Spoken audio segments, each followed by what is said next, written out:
BRS MLC के कविता ने party के दिगर कायदीन के साथ किया अनोखा एहतजाज। मिर्ची के हार पहनकर उठाया मिर्ची किसानों का मुद्दा। खवातीन के साथ भी धोखा करने का सीएम रेवंत रेड्डी पर लगाया इल्जाम। రాజ్యం లేదు రాజ్యం లేదు రాజ్యం లేదు రాజ్యం లేదు మిర్చి రైతులను వెంటనే ఆదుకోవాలి మిర్చి రైతులను వెంటనే ఆదుకోవాలి రైతు లేనిదే రాజ్యం లేదు రైతు లేనిదే రాజ్యం లేదు రైతు లేనిదే రాజ్యం లేదు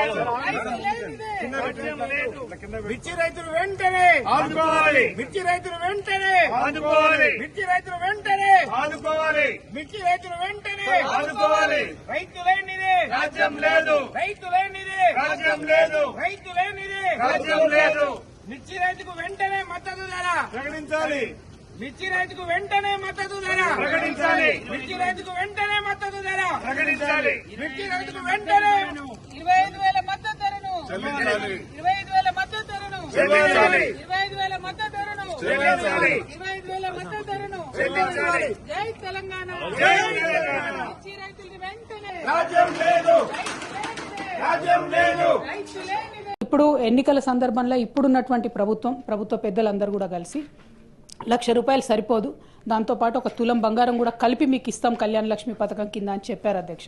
కళ్యాణ మస్తు అని పేరు పెట్టి ఈ పథకాన్ని ఇస్తానని చెప్పి కూడా చెప్పడం జరిగింది అధ్యక్ష. కానీ 15 నెలలు గడుస్తున్నా కూడా మరి కనీసం కళ్యాణ లక్ష్మి ఎంతమందికి ఇస్తున్నారు, పాత పద్ధతిలోనే ఇస్తున్నారా, ఇస్తుంటే క్రైటీరియా మార్చారా లేదా, ఇంకొకటి ఈ తులం బంగారం మరి 15 నెలల్లో అయినటువంటి పెళ్లిళ్లకు మీరు తర్వాతైనా రీఎంబర్స్ చేస్తారా, ఏం చేస్తారు అనేటటువంటి అంశాన్ని మేము అడగడం జరిగింది అధ్యక్ష. జవాబు చూస్తే చాలా డిసప్పాయింటింగ్ ఉంది అధ్యక్ష. కళ్యాణ మస్తు పథకాన్ని కన్సిడర్ చేస్తున్నారా అంటే సింపుల్గా సాఫ్ సీదా కన్సిడర్ చేస్తలేము అని చెప్పి ఆన్సర్ ఇవ్వడం జరిగింది అధ్యక్ష. అంటే మీరు ఎన్నికల ముందు మహిళలకు తులం బంగారం ఇస్తామని చెప్పి మభ్యపెట్టినామని చెప్పి వాళ్ళ కౌన్సిల్లో ఇచ్చినటువంటి సమాధానం వల్ల ప్రభుత్వం మళ్ళొకసారి నిరూపించుకుందని చెప్పి మేము భావిస్తూ ఉన్నాం అధ్యక్ష. మరి ఇట్లాంటప్పుడు మీరు ఇక మిగతా హామీలను మహిళలకు ఇచ్చినటువంటివి అది 2,500 కావచ్చు, ఇంకోటి కావచ్చు, వాటి పట్ల కూడా మరి కనీసం ఏం ఫోకస్ చేస్తలేరా, ఆ విషయాన్ని కూడా ప్రభుత్వం దయచేసి చెప్పవలసిందిగా నేను డిమాండ్ చేస్తున్నా అధ్యక్ష. మరి ఇంత సోషల్ కాన్సెప్ట్, ఇంత బ్యాక్గ్రౌండ్తోని మంచి ఇండికేటర్స్తోని చేసినటువంటి కార్యక్రమాన్ని నీరుగార్చడం, మీరు ఇచ్చినటువంటి హామీ మీద ఇంత విస్పష్టంగా మేము అసలు చెప్తలేము, కన్సిడర్ చేస్తలేమని చెప్తే ఇది మహిళలను మీరు మోసం చేసినట్టుగానే మేము భావించవలసి వస్తుందని చెప్పి ఈ సందర్భంగా ప్రభుత్వాన్ని అడుగుతూ కనీసం మరి తర్వాతన్నా ప్రారంభిస్తారా అనేటటువంటి ప్రశ్నను నేను మంత్రి గారిని అడుగుతా ఉన్నాను. గౌరవ సభ్యురాలు అడిగినటువంటి ప్రశ్నకు ఏ లేదండి, బి ఆ ప్రశ్న ఉత్పన్నం కాదు, సి ఆ ప్రశ్న ఉత్పన్నం కాదండి.